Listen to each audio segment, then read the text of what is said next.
सत्ता में जो बिल लाया गया है वो एक उसमें एक सिरे से आप देख रहे हैं कि ओबीसी महिलाओं को दरकिरार किया गया है। तो अगर वो सत्ता के साथ हैं तो मुझे नहीं लगता है कि वो उस चीज़ के पक्ष में ज़्यादा हो सकते हैं। कुछ कुछ सांसद हैं कि जो उस लाइन को तोड़ के भी इसके खिलाफ आवाज़ उठाए हैं।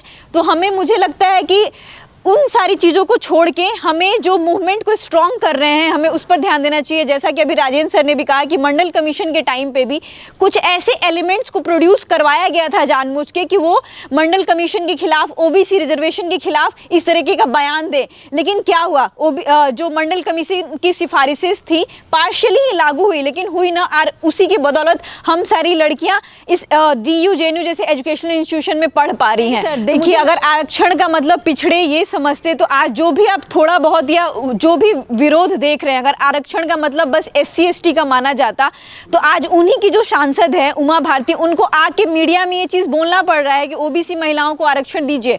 अनुप्रिया पटेल ने भी इस बात को बोला है। तो यदि ये SC ST तक ही लिमिटेड रहता तो कैसे उन्हीं के सांसद इस चीज़ को कंडेम करते हैं? कौन सा डेमोक्रेटिक कंट्री है जिसमें 7 दशक के बाद भी हमें खासकर महिलाओं को अपने अधिकार के लिए लड़ना पड़ रहा है? यदि हमारे पास कॉन्स्टिट्यूशनल मीन्स नहीं बचते हैं, पर ये भी एक कॉन्स्टिट्यूशनल मीन्स है। आप जानते हैं कि संविधान में इस चीज़ का ये चीज़ लिखा हुआ है कि हम किसी भी प्रकार का विरोध प्रदर्शन कर सकते हैं, और हमने जो भी विरोध प्रदर्शन किया है वो शांतिपूर्ण किया है और संविधान के तहत किया।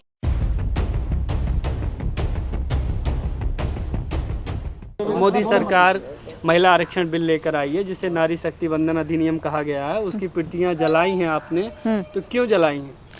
सर, पहली बात ये है कि देश को आज़ाद हुए लगभग 70 साल से भी ऊपर हो गया है, और जो देश की आबादी है, आधा प्रतिशत आबादी है, मोर देन 50%, अगर आज भी 7 दशक के बाद भी अपने रिप्रेजेंटेशन के लिए लड़ाई लड़े तो वो कौन सा डेमोक्रेटिक कंट्री है जिसमें 7 दशक के बाद भी हमें खासकर महिलाओं को अपने अधिकार के लिए लड़ना पड़ रहा है? यदि हमारे पास कॉन्स्टिट्यूशनल मीन्स नहीं बचते हैं, पर ये भी एक कॉन्स्टिट्यूशनल मीन्स है। आप जानते हैं कि संविधान में इस चीज़ का ये चीज़ लिखा हुआ है कि हम किसी भी प्रकार का विरोध प्रदर्शन कर सकते हैं, और हमने जो भी विरोध प्रदर्शन किया है वो शांतिपूर्ण किया है और संविधान के तहत किया है। हमने किसी भी संविधान के नीतियों का उल्लंघन नहीं किया है, और इसलिए जलाया गया है कि हम बहुत दिनों से इस चीज़ की डिमांड कर रहे हैं कि हमें आरक्षण दो, आरक्षण दो। 1992 में जो मंडल कमीशन पारित करने की बात की गई थी उसमें पुरुष और महिला दोनों की आरक्षण की बात की गई थी, लेकिन उसके बावजूद भी यदि हम रिजल्ट देखते हैं तो रिजल्ट में हमें ये पता चलता है कि महिलाएं फिर भी कम पहुंच पाई हैं। आप जैसा कि राजेंद्र सर ने बोला कि वाइस चांसलर कितने हैं, और हैं भी तो उसमें से महिलाएं कितनी हैं, प्रोफेसर्स कितने, असिस्टेंट प्रोफेसर की आज संख्या देख लीजिए, 9% बस ओनली असिस्टेंट प्रोफेसर्स हैं, और उसमें से ओबीसी प्रोफेसर्स कितने हैं। मैं दिल्ली यूनिवर्सिटी के इतिहास विभाग से पढ़ाई की हूँ, उसमें से जब मुझे कोई एक आदमी सड़क पे नहीं उतरा इस बिल को लेकर, आपको क्यों लगता है कि पिछड़े इसका विरोध करेंगे?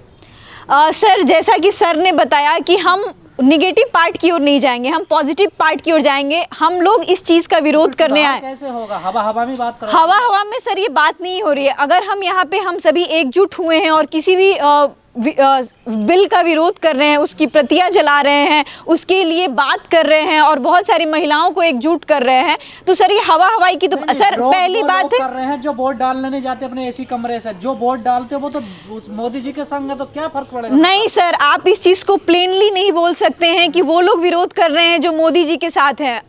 हम जैसी बहुत सारी महिलाएं हैं। मोदी जी के साथ नहीं, जो लोग वोट नहीं डालते, सरकार वोट से डरती है ना। जी सर, जी सर। जो वोट डालते वो मोदी जी के साथ है सारे लोग। नहीं सर, आप इस चीज को प्लेनली नहीं बोल सकते हैं कि वो लोग विरोध कर रहे हैं। बहुत सारी महिलाएं हैं, बहुत सारे पुरुष भी हैं जो लोग इस सरकार के खिलाफ बहुत सालों से आवाजें बुलंद कर रहे हैं, और वही लोग इस मूवमेंट का आह्वान भी कर रहे हैं, और हम सब उनके साथ हैं। पिछड़ों को समझाने के लिए क्या कर रहे हैं आप लोग, पढ़े लिखे लोग? पहली बात है सर, पिछड़ों को समझाने के लिए हम संवैधानिक तरीका बता रहे हैं, हम उनको एजुकेट कर रहे हैं, हम उनको अवेयर कर रहे हैं कि ये मूवमेंट हमारा है, हम सारी महिलाओं के लिए है।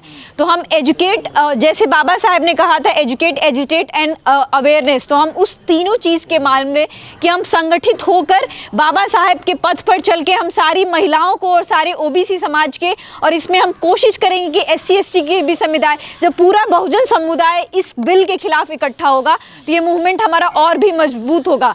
तो हम इस चीज़ में हम बाबा साहब के नक्शे कदम पर चलते हुए, आरक्षण का मतलब सिर्फ समझते हैं पिछड़े, खास करके ये दलितों का, SC ST। आरक्षण जहाँ शब्द नाम आया ना, वो समझते हैं सब ये उसके लिए है, SC ST के लिए। नहीं सर, देखिए अगर आरक्षण का मतलब पिछड़े ये समझते तो आज जो भी आप थोड़ा बहुत या जो भी विरोध देख रहे हैं, अगर आरक्षण का मतलब बस SC ST का माना जाता तो आज उन्हीं की जो सांसद है उमा भारती, उनको आके मीडिया में ये चीज़ बोलना पड़ रहा है कि ओबीसी महिलाओं को आरक्षण दीजिए।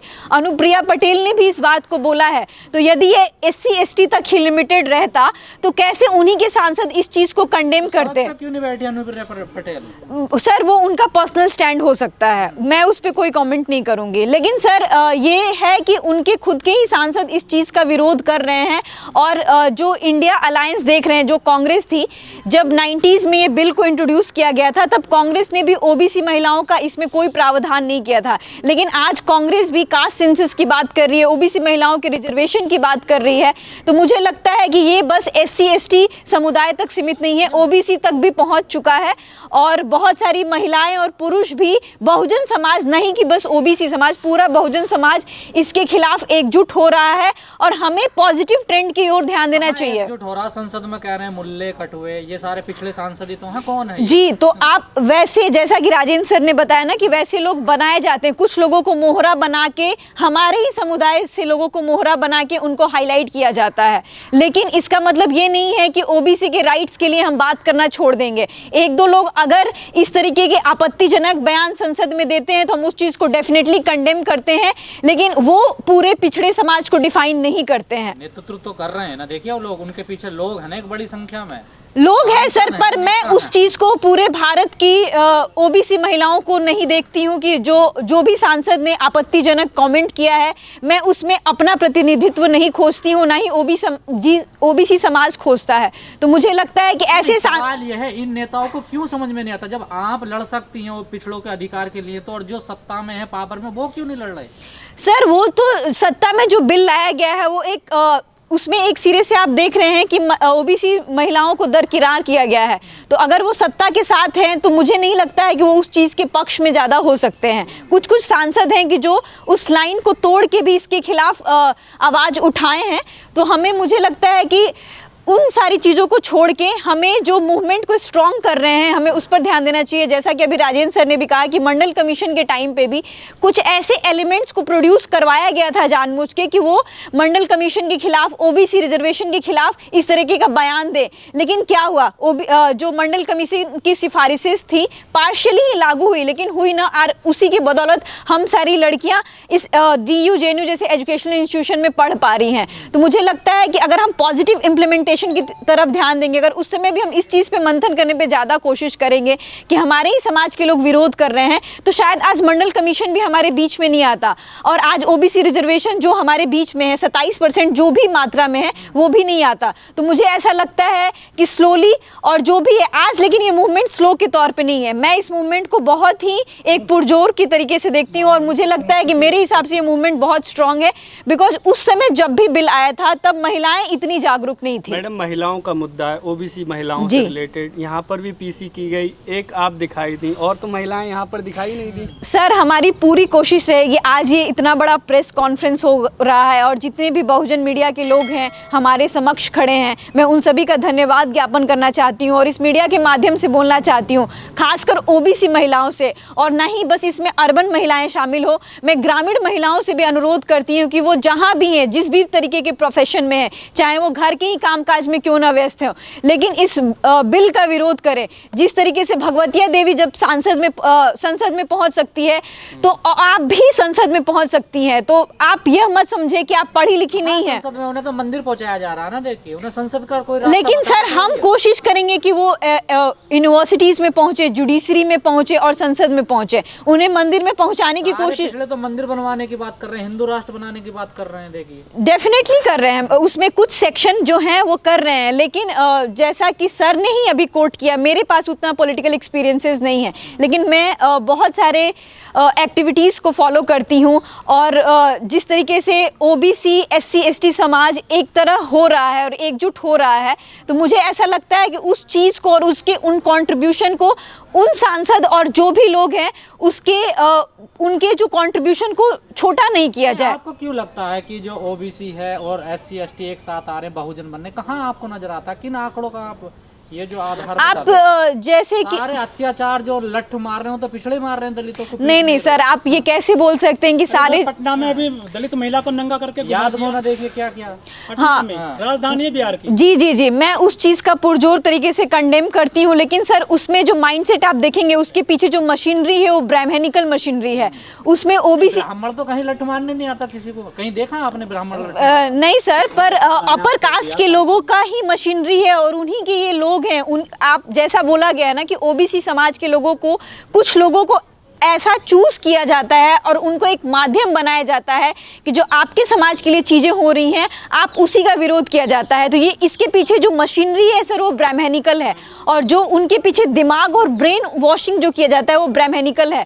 तो ये ओबीसी समाज से ये भी एक निवेदन है, पहले वो जागरूक नहीं थे इसलिए हमें मंडल कमीशन को लागू करने में इतना समय लग गया है, लेकिन अब जो समाज आ रहा है वो एक ब्राह्मणिकल माइंडसेट से उतरकर आगे उठकर वो जय भीम, जय फूले और जय पेरियार के नारों पर आगे बढ़ रहा है। मुझे लगता है कि आप सभी मीडिया पर्सन भी उस मूवमेंट को ज़्यादा कवर करें रादर देन कि हम उस मूवमेंट को कवर करेंगे जहाँ पे ओबीसी अत्याचार कर रहा है। मुझे लगता है कि दोनों चीज़ को कवर किए और ओबीसी समाज को, स्पेशली महिलाओं को ये समझाने की ज़रूरत है कि आप सभी जिस भी प्रोफेशन में है, भले ही गाँव में हो या शहर में हो, आप आगे आएँ और इस बिल का पुरजोर विरोध करें। और इसके अलावा और भी जो आपके सामाजिक अन्याय के खिलाफ बात हो रही है, आप सड़कों पे आके या आप जहाँ पे भी हों आप इस चीज़ का विरोध करें। मुझे ऐसा लगता है कि हमें उस ब्राह्मणिकल मशीनरी की तरफ ध्यान ना देकर हम पॉजिटिव जो डेवलपमेंट जो बहुजन समाज कर रहा है, जैसा कि राजेंद्र सर ने, के लिए क्या संदेश देना चाहेंगे आप? पिछड़ों के लिए मैं संदेश देना चाहती हूँ कि आज़ादी के 7 दशक बीत गए हैं, अगर आप अभी भी जागरूक नहीं हो रहे हैं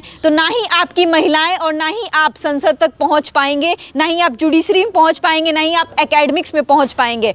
तो मेरा सारे पिछड़े लोगों से, पुरुष हो या महिलाएं हो, खासकर महिलाओं के लिए मेरा अनुरोध है और संदेश भी है कि आप सभी जागरूक हों, पढ़ें, अपने बच्चों को पढ़ाएं और हर सेक्टर में अपनी भागीदारी को मजबूत करें। लेकिन मेरा सवाल है, जो नवनीत राणा है अमरावती से सांसद हैं, उन्होंने जाति चोरी करी, एससी के दम पर वो संसद में पहुंच गई, ऐसे मामले बढ़ेंगे क्या जिस तरह से लागू हो रहा है आरक्षण बिल? सर अगर इसमें ओबीसी महिलाओं को रिप्रेजेंटेशन नहीं दिया गया है तो आप खासकर जैसे शरद यादव ने भी कहा था कि उस समय भी जब ये बिल आया था और उस चीज़ का शरद यादव, लालू प्रसाद यादव और मुलायम सिंह यादव ने विरोध करते हुए कहा था कि अगर ये बिल पारित हो गया तो उसमें सवर्ण महिलाओं की भागीदारी बढ़ेगी। तो यदि अगर ये बिल संसद में लागू हो गया तो डेफिनेटली इस तरह के वारदात बढ़ेंगे, जाति चोरी के मामले बढ़ जाएंगे, क्या लग रहा है आपको? मुझे लगता है कि अगर ओबीसी महिलाओं को उनका शेयर नहीं मिलेगा तो शायद बढ़ सकता है।